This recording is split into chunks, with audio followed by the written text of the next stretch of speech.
Mes chers amis, frères et sœurs, dans le Seigneur Jésus-Christ, je vous salue en ce début de mois de juillet 2023. Je date toujours mes vidéos pour mieux situer le contexte dans lequel nous vivons.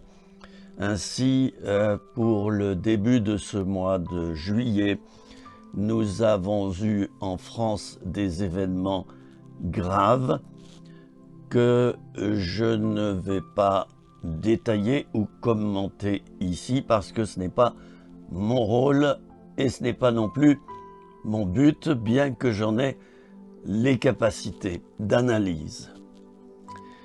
Oui, il y a eu tout un tas d'émeutes, pour résumer la chose, assez graves, beaucoup d'interpellations, beaucoup de destruction de mairies, de bâtiments publics, de magasins, enfin voilà. C'est la France qui se trouve très mal en ce moment. J'en avais parlé au mois de mai. J'avais pressenti que ça arriverait. Et j'en avais fait une série d'articles que j'ai envoyé par ailleurs aussi à mon cher député de ma circonscription. Je disais, la France est une vraie cocotte minute qui se prépare à exploser, c'est imminent, c'est une question de semaines. Et en effet, malheureusement, cela s'est produit.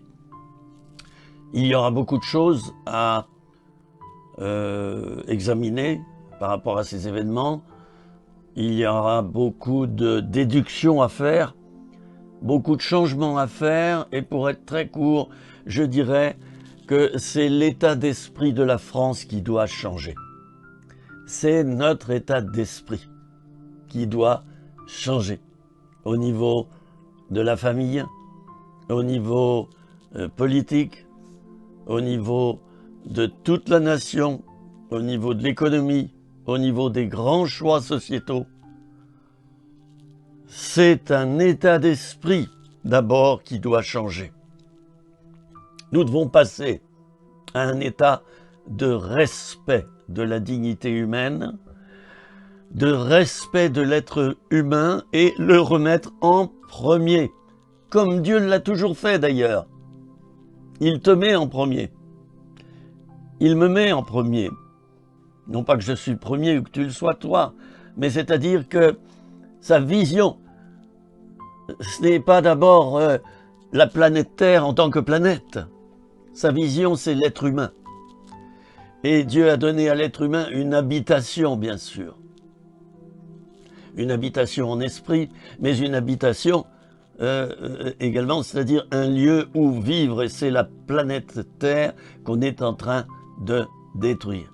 Donc, point final sur ce commentaire, c'est l'état d'esprit de toute une société devenue individualiste, égoïste, devenue auto-centrée sur elle-même, qui doit changer. Et plus que jamais, ce qui est inscrit sur le fronton de nos mairies doit être retravaillé et remis en avant. Liberté, égalité, fraternité. La vraie liberté, la vraie fraternité, la vraie égalité. Voilà le fond de ma pensée.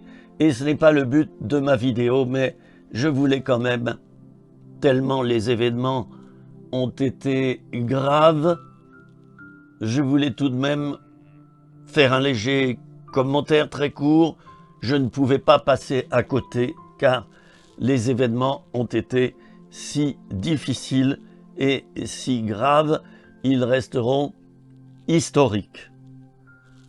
Si mai 68 a apporté un changement de société, je pense que ces événements que nous vivons maintenant, qui peut-être seront suivis d'autres,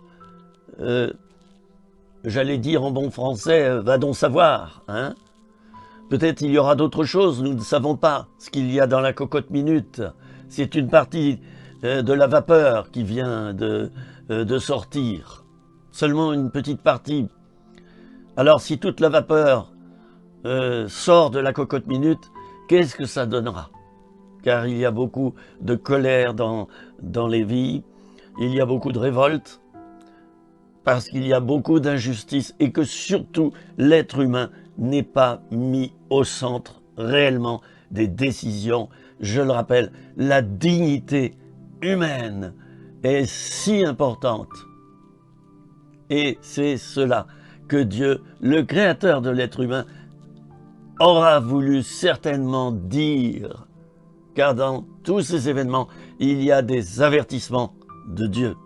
Alors, je ne suis pas un super spirituel, ne l'attendez pas de ma part, mais dans toute chose grave, que ce soit au niveau familial, que ce soit au niveau individuel, que ce soit au niveau local, départemental, régional, national ou planétaire, il y a Dieu qui parle derrière.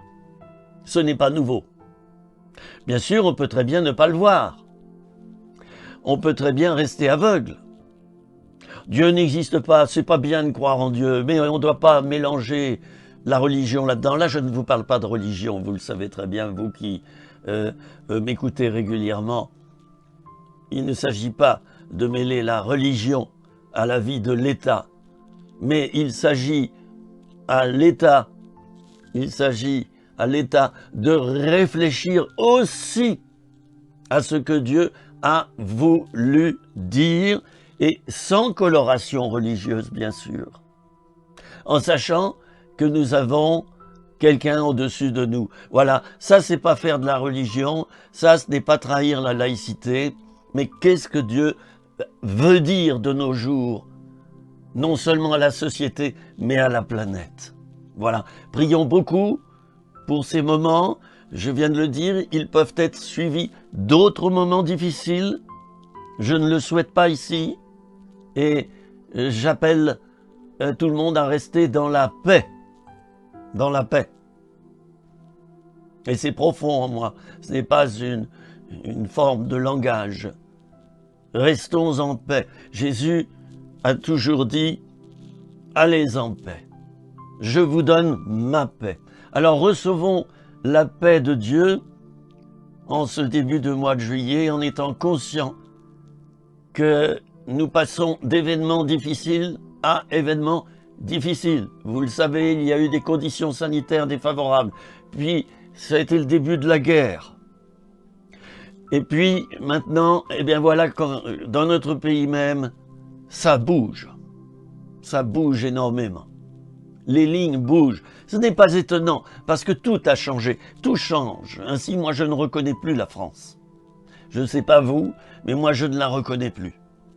Et j'ai cette grâce de vivre en montagne, dans un petit village de 280 habitants. Et je peux vous dire qu'à mon âge, je suis dans ma 71e année, je peux vous dire que c'est une grâce pour nous les seniors, que de vivre retiré de tout ce qui se passe maintenant. Retiré ne veut pas dire que nous ne prenons pas notre responsabilité.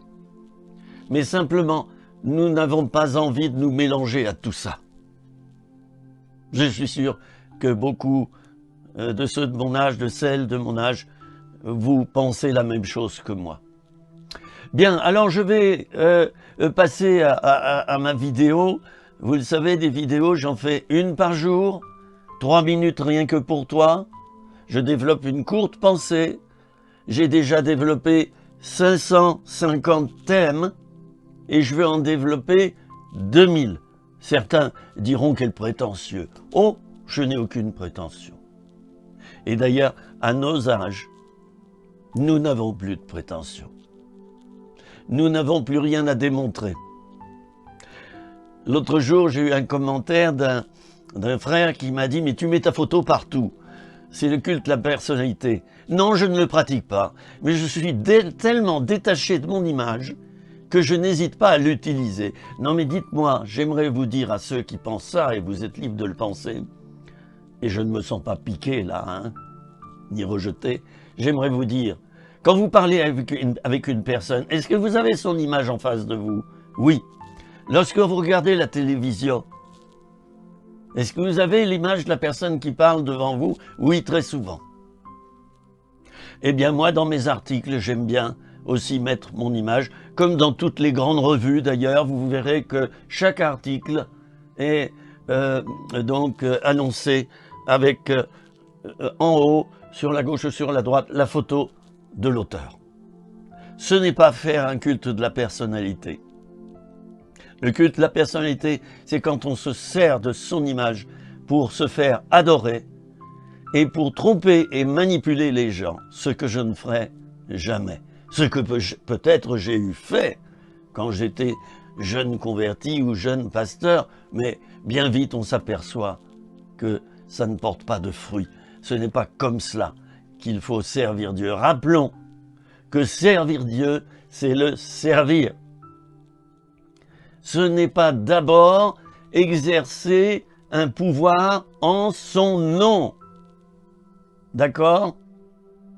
Ce n'est pas d'abord cela, servir Dieu. Servir Dieu, c'est se placer sous son autorité avec un état d'esprit de serviteur, avec un état d'esprit de service. C'est cela, être serviteur de Dieu. Ce n'est pas exercer un pouvoir, avoir un bâton là, et puis avec ce bâton, on administre les choses de Dieu. Non, je m'adresse aux jeunes ministères là, qui sur vos cartes de visite mettez prophète, machin, pasteur, un tel, apôtre. Bon, je conçois qu'en Afrique, on ait besoin de titres. Je suis allé souvent en Afrique et j'ai travaillé souvent en Afrique. Ils ont besoin de ce titre. Bon, là, j'ai rien à dire. Mais ici en Europe, non. Non.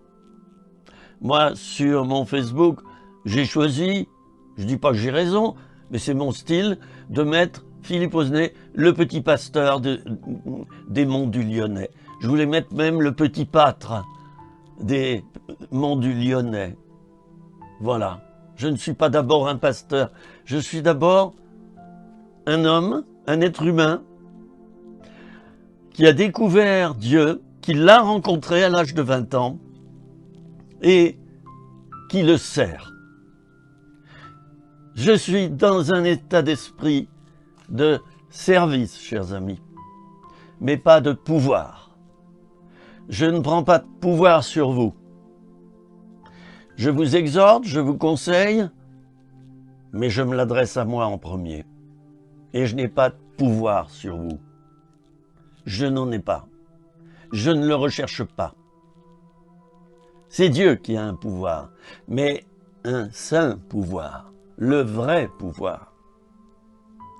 Empreint de respect, dénué de l'idolâtrie de l'argent. Parce que vous aurez remarqué que le pouvoir est bien souvent accompagné d'un amour extrême de l'argent. Les deux marchent ensemble. Alors je ne suis pas comme cela. Et la preuve aussi, c'est que ces 550 vidéos, et d'ici 1 an, 2 ans, j'en aurai fait 2000, c'est gratuit, ça restera toujours gratuit. Je ne vends rien. Quand j'ai écrit des livres, mes livres étaient mis en vente, bien sûr, c'est normal. Mais je n'ai pas écrit d'abord pour vendre. Il y a des choses de Dieu qui peuvent se vendre. Des livres, la Bible, elle peut aussi s'offrir, mais ça a un coût tout ça. Quant au coût, moi, de mes vidéos, qui n'est pas élevé, j'ai décidé de vous l'offrir, ce coût. J'ai décidé la gratuité, et ça restera comme ça, jusqu'à ce que j'expire, jusqu'à ce que mon esprit sorte de mon corps, mon âme et mon esprit vont sortir par le souffle, et je vais rejoindre le Seigneur. Je n'aurai plus mon corps, mais l'être humain n'est pas d'abord un corps, chers amis. Ce n'est pas d'abord physique, la présence de quelqu'un. C'est par rapport à l'âme et c'est par rapport à l'esprit, la présence d'un être humain. Dieu nous a montré l'exemple en restant invisible, du moins ici, sur cette planète. Il ne l'a pas toujours été. Il est venu en la personne de Jésus, le Fils de Dieu. Mais la plupart du temps, il reste invisible. C'est une preuve qu'il croit que le corps n'est pas d'abord l'essentiel dans une vie humaine. Le corps n'est que l'enveloppe. Le plus important chez moi, ce n'est pas ce que vous voyez. C'est ce qui est à l'intérieur de moi et ce que j'émane, ce que je rayonne, ce qui sort de moi. Voilà l'important. Alors, un jour, mon corps va tomber par terre si je suis debout, et si je suis dans mon lit, bah, il restera comme ça. Puis on dira, il est mort. Il est mort. Mais non, Jésus a dit que nous ne mourrons jamais. Vous comprenez dans quel sens? Oui, l'enveloppe est une enveloppe. Nous allons quitter notre enveloppe. Tu es poussière et tu retourneras dans la poussière. Livre de la Genèse. Alors préparons-nous, chers amis. Et le chrétien, lui, il soigne d'abord son esprit, son âme, et bien sûr, en conséquence, le corps est soigné. Vous allez vous dire, ah bah oui, il a un t-shirt avec une croix, et il a ici quelques bijoux, je vous dis tout de suite, c'est à 2 € hein, pour ceux que ça intéresse. C'est pas ça l'important. J'aime soigner mon corps parce que il est le temple du Saint-Esprit. Et j'aime bien donc bien m'habiller, et puis c'est tout. Et j'espère que vous faites de même. À quoi ça sert de sentir mauvais? À quoi ça sert de d'être mal habillé? À quoi ça sert de se négliger? À quoi ça sert tout cela? Hein? Non. Autant être le plus beau possible, être la plus belle possible, être bien habillé, parfumé aussi, pourquoi pas, et eh bien, avoir un bon look. Mais c'est pas ça qu'on met en avant. Moi, je ne le mettrai jamais en avant. Voilà, alors j'aimerais vous parler maintenant du roi Agrippa. J'aimerais vous parler de la comparution de l'apôtre Paul devant le roi Agrippa. Il se trouve que Paul, bien sûr, a eu beaucoup d'ennemis et on lui en voulait à mort. Il a d'ailleurs été laissé quelquefois, parfois, presque à demi-mort. Il a été battu, il a été renié, insulté, on a craché sur lui, on n'aimait pas son ministère. Et ce qui est intéressant chez l'apôtre Paul, c'est qu'il avait un passé, j'allais dire, fumeux. Quand je dis que c'est intéressant, je n'ai pas dit que c'était bien. Mais c'est très intéressant d'étudier la vie de l'apôtre Paul, parce qu'on voit que Paul est un grand croyant, il est juif, il fréquente les synagogues. L'apôtre Paul, qui n'était pas encore l'apôtre Paul, il prie et il essaie d'écouter Dieu. Je dis bien qu'il essaie. Alors c'est très intéressant ce renseignement. L'apôtre Paul, donc anciennement Saul de Tarse, n'était pas un bandit des grands chemins, il n'était pas Barabbas, ce n'était pas un tueur engagé. Il ne faut pas croire cela. C'est un croyant qui aimait tellement Dieu, tel qu'il le pouvait. C'est un croyant engagé qui aimait tellement Dieu que, eh bien, il s'est mis en quelque sorte à son service, mais de la mauvaise manière, au moyen de la violence. Au moyen de la violence.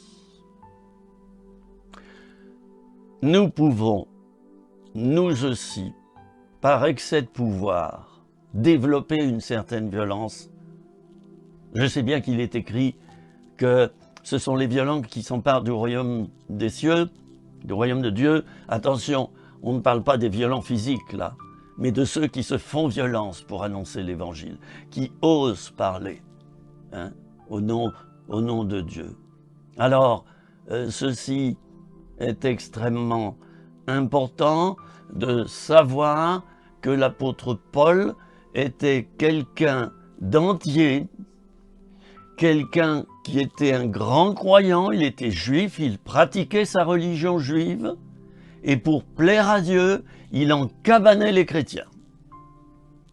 Il considérait que Jésus était un faux prophète, et au nom de sa foi juive, il encabanait les chrétiens, il joignait son suffrage à ceux des grands sacrificateurs, des sacrificateurs tout court, du Sanhédrin, et il livrait les chrétiens aux autorités, il les faisait mourir, il les faisait principalement encabaner.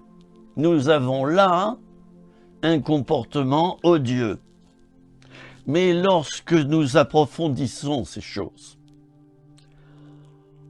nous voyons que c'est celui-là, c'est cet homme-là que Dieu va choisir pour devenir le grand apôtre Paul, et 2000 ans après, nous en parlons encore. Et nous prêchons ces enseignements. 2000 ans après, c'est cet homme assassin, meurtrier, et meurtrier au nom de Dieu, au nom de sa foi chrétienne, que Dieu va choisir. Il va le toucher, Saul de Tarse va tomber à terre sur le chemin de Damas, il va devenir aveugle, et là, il va être dans la confusion la plus totale. Alors, je vous propose de lire le récit de l'apôtre Paul qui va devoir se défendre devant le roi Agrippa et se justifier. Pour moi, alors je vous dis bien sûr où c'est, Acte 26, à partir du verset 9, les amis. Vous avez votre Bible, j'espère, hein? Ah, un chrétien sans sa Bible, c'est comme un conducteur de bus sans son bus. Hein?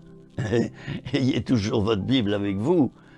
Et il y a une Bible dans chaque pièce de chez vous, dans la voiture, hein? Partout, dans votre résidence secondaire, et qu'elle ne soit pas poussiéreuse, pardon, s'il vous plaît. Alors l'apôtre Paul va s'exprimer lui-même, c'est intéressant, c'est lui qui parle là. C'est pas quelque chose qu'on raconte sur lui. Pour moi, j'avais cru devoir agir vigoureusement contre le nom de Jésus de Nazareth. C'est ce que j'ai fait à Jérusalem. J'ai jeté en prison plusieurs des saints, ayant reçu ce pouvoir des principaux sacrificateurs. Vous voyez, plusieurs des saints, donc des gens bien. Et quand on les mettait à mort, je joignais mon suffrage à celui des autres. Je les ai souvent châtiés dans toutes les synagogues. Et je les forçais à blasphémer. Dans mes excès de fureur contre eux, je les persécutais même jusque dans les villes étrangères. Vous voyez, c'était pas de la tarte, hein. Il allait jusqu'au bout. C'est dans ce but que je me rendis à Damas, avec l'autorisation et la permission des principaux sacrificateurs. Dieu va le prendre au virage, là, sur le chemin de Damas. Vers le milieu du jour, ô roi, je vis en chemin resplendir autour de moi et de mes compagnons une lumière venant du ciel et dont l'éclat surpassait celui du soleil. Ben, dites-moi, hein. Nous tombâmes tous par terre et j'entendis une voix qui me disait en langue hébraïque, « Saul, Saul, pourquoi me persécutes-tu? Il te serait dur de regimber contre les aiguillons. » Je répondis, « Qui es-tu, Seigneur? » Et le Seigneur dit, « Je suis Jésus que tu persécutes. » Mes amis, c'est très intéressant ce compte-rendu fait par l'apôtre Paul lui-même à propos de sa vie. Paul ne se considérait pas d'abord comme un assassin, un meurtrier. Dans son analyse, l'on voit qu'il avait réellement compris qu'il était un croyant, un important croyant, un profond croyant, mais qui se trompait totalement dans ses objectifs dans sa vision de Dieu et dans sa vision du peuple de Dieu. Et c'est là le thème de cette petite vidéo. Nous sommes-nous trompés, nous, par rapport à Dieu, par rapport à la vision que nous avons et que nous transmettons sur Dieu? Nous sommes-nous trompés par rapport à ce que nous avons transmis de la part de Dieu? Eh bien, la réponse pour moi, c'est oui. Dans l'analyse de mon passé, c'était il y a longtemps en arrière, hein? Il y a longtemps en arrière, il y a une trentaine d'années et davantage. J'étais sincère, mais j'ai mélangé la violence, comme l'a fait l'apôtre Paul à l'époque. J'ai mélangé la violence au pouvoir que j'avais reçu pour me faire obéir et pour mieux qu'on obéisse à Dieu. Chers amis, ce principe est faux. Et c'est faux ce que je faisais. C'est même grave. Et malheureusement, ce principe est quelquefois encore appliqué dans certaines assemblées, dans certaines églises, où il y a une prise de pouvoir, et je ne critique pas, je ne juge pas là, hein. Il y a une prise de pouvoir trop importante du pasteur, ou de celui qui a la direction ou le gouvernement de l'Église. Chers amis, nous sommes tenus, en tant que serviteurs de Dieu, nous sommes tenus, non pas à la réussite, non pas à avoir un compteur pour compter le nombre d'âmes que nous avons dans notre Église, nous sommes tenus d'obéir, comme chacun d'entre nous. Je ne suis pas tenu de réussir ce que je fais. Bien sûr, c'est mieux si je réussis. Je suis tenu d'obéir. Et si obéir, c'est rester seul sur une montagne, comme j'y suis depuis 5 années maintenant, j'ai réussi. J'ai réussi, pas à la manière des hommes, mais à la manière de Dieu, parce que c'est ce que Dieu a voulu pour ma vie désormais. Je ne sais pas combien d'années ça va durer encore, mais mon obéissance à Dieu, c'est de rester sur cette montagne. Et voyez-vous, ce n'est pas parce que je suis isolé sur cette montagne, par la volonté de Dieu, que je suis improductif et que je ne peux pas porter de fruits. Non. Je peux porter du fruit encore. Je le peux. Car Dieu m'en donne les moyens, ses moyens à lui. Alors revenons au centre de ce que je voulais dire, de ce que je voulais exprimer. Nous pouvons très bien, en tant que simples chrétiens, en tant que personnes dans le service de Dieu, pasteur, prophète, docteur, évangéliste ou apôtre, ou apôtre, nous pouvons très bien être diacres, diaconesses. Nous pouvons très bien être dans ce service de Dieu et nous tromper sur beaucoup de sujets et surtout par un état d'esprit qui n'est pas conforme à celui de Jésus-Christ. Jésus-Christ, pour servir, avait montré le chemin et il s'était mis à genoux devant chaque disciple. Il avait pris un linge dont il s'est ceint et il a lavé les pieds de chaque disciple. Voilà ce que je ne faisais pas. Je me lavais les pieds à moi-même. J'exerçais mon petit pouvoir autoritaire et pour être plus précis, autoritariste, parce que c'était dans mon caractère. Mais je mélangeais les choses de Dieu et mes concepts humains et mon caractère. C'est très séduisant. C'est un danger pour chacun d'entre nous. Ainsi, il est écrit que la femme soit soumise à l'homme. Alors, c'est écrit dans la Bible. Alors, le mari va dire à sa femme, fais ci, fais ça, puis t'as intérêt à obéir. Ce n'est pas cela la vraie autorité dont il est parlé dans la Bible. Ce n'est pas cela. Si toi, l'époux, tu fais comme ça avec ta femme, excuse-moi, mais tu la prends pour ta servante. Hein? J'allais utiliser le mot de boniche, quoi, hein? Ce qui est un terme négatif, excusez-moi, mais non, ce n'est pas juste. Les textes bibliques nous montrent que dans les grandes décisions, dans les décisions importantes qui concernent la famille, le couple, c'est certainement à l'homme de trancher. C'est cela que la Bible veut dire. Quand il est dit que l'homme est le chef de la femme n'est pas inférieure à l'homme. La femme est l'égale de l'homme. Et l'homme n'a pas à commander la femme comme une servante. Mais Dieu lui a donné une certaine autorité dans le discernement pour non pas forcément prendre toutes les décisions à la maison, non, mais dans les grandes décisions, dans dans tout le concept de ce qu'on va faire, hein, dans la vision qu'on a, eh bien l'homme, dans les moments où ça flotte, où on ne sait plus trop comment faire, eh bien c'est lui qui va trancher.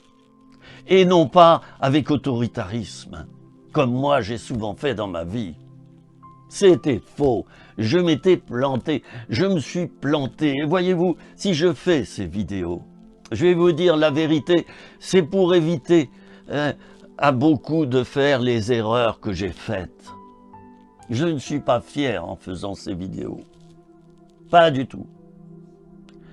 Mais je suis dans un état d'esprit d'un père qui ne veut pas que ses enfants se plante comme lui, il s'est planté. Oh, je ne suis pas votre père, ni votre père spirituel.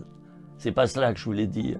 Mais je suis dans une âme paternaliste, dans l'âme de quelqu'un qui veut faire du bien avant de partir et qui veut éviter à ses amis de se planter comme lui, il s'est planté. Or, globalement, j'ai réussi quand même la plupart des missions que Dieu m'a données dans ma vie. J'ai réussi la plupart de ces missions. Mais en ce qui concerne mon état d'esprit, ça n'allait pas. Ça n'allait pas.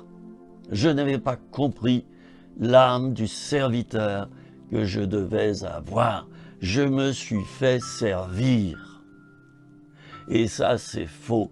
Et chers amis pasteurs, vous responsables de groupements, d'associations chrétiennes, vous responsables d'activités pour le Seigneur, vous n'êtes pas là pour vous faire servir. Vous n'êtes pas là, je le redis une deuxième fois, pour vous faire servir, pour vous assujettir des sujets. Vous n'êtes pas là pour cela, chers amis. Vous n'êtes pas là pour donner des ordres. Vous n'êtes pas là pour cela. Vous excuserez mon chien. Si qui, viens là. Viens là. Excusez-moi, hein, quand on a un chien et je suis à la maison, non, viens là. Non, viens là. Non. Parce que si je ne dis rien, voyez-vous, ça sera reparti. Non. Et il y retourne. Ben oui, il est têtu comme son maître. Hein. Bon. Si qui, viens là. Si qui, viens là. Ici, là. Au pied. Au pied.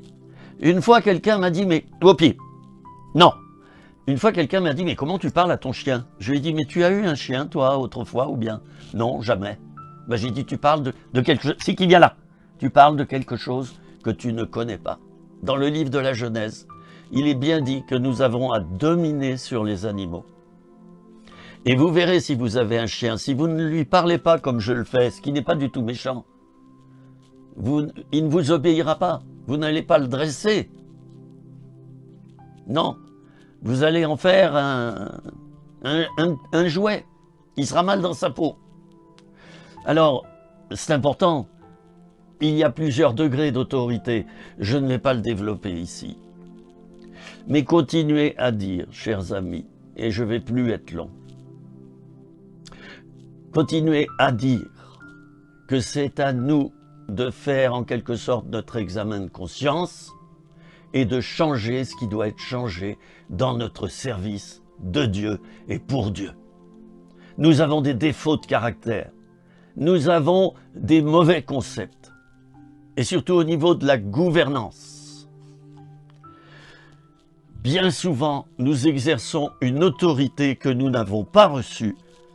En tout cas, dans le style de cette autorité, il y a là beaucoup d'erreurs. Jésus était attirant parce qu'il était calme. Et d'ailleurs, on disait de lui, il enseigne comme ayant autorité. Ben oui, parce qu'il avait mis en pratique d'abord ce qu'il enseignait. Il n'avait pas besoin de crier. Je vois des prédicateurs qui hurlent sans arrêt. Hein? Ils hurlent sans arrêt. Et plus ils hurlent, plus ils croient qu'ils sont puissants en Dieu. C'est complètement faux. Moi, j'aime bien observer des temps de silence quand j'enseigne. Ceux qui me connaissent, vous le savez. Là, vous voyez, je parle lentement. Mais pourquoi crier? Pourquoi s'imposer? Je n'ai rien à imposer à personne, si ce n'est qu'à moi. Je n'ai pas à vous manipuler. Je n'ai pas à rentrer dans votre vie.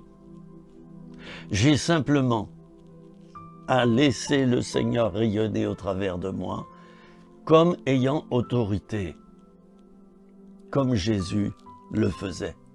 Mais je n'ai pas à être un chef autoritaire.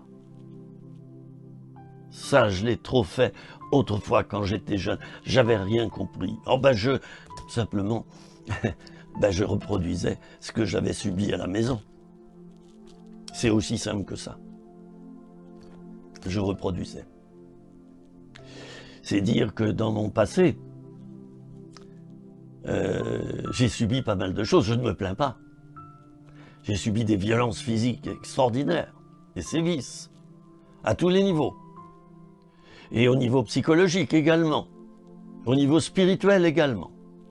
Je ne me plains pas lorsque je dis cela, mais j'ai reproduit malheureusement dans le service de Dieu ce que j'étais et ce qu'on m'avait montré. Alors, je termine en te parlant à toi, frère, mon frère, ma sœur. Passe un temps devant Dieu après cette vidéo. Dépouille-toi de ce qui est charnel dans tes concepts du service de Dieu. Dépouille-toi de ce qui est charnel pour revêtir l'âme du serviteur. J'en ai rencontré des vrais pasteurs, ils ne faisaient pas de bruit. Ils rayonnaient, des vrais bergers. Ils écoutaient avant de parler. Ils étaient d'une vraie démonstration de qui était Jésus-Christ. Je remercie Dieu de ce que j'ai pu le comprendre un jour enfin. Je l'ai compris ça, et je le vis. Oh, qu'à un cas comme vous, comme je le peux.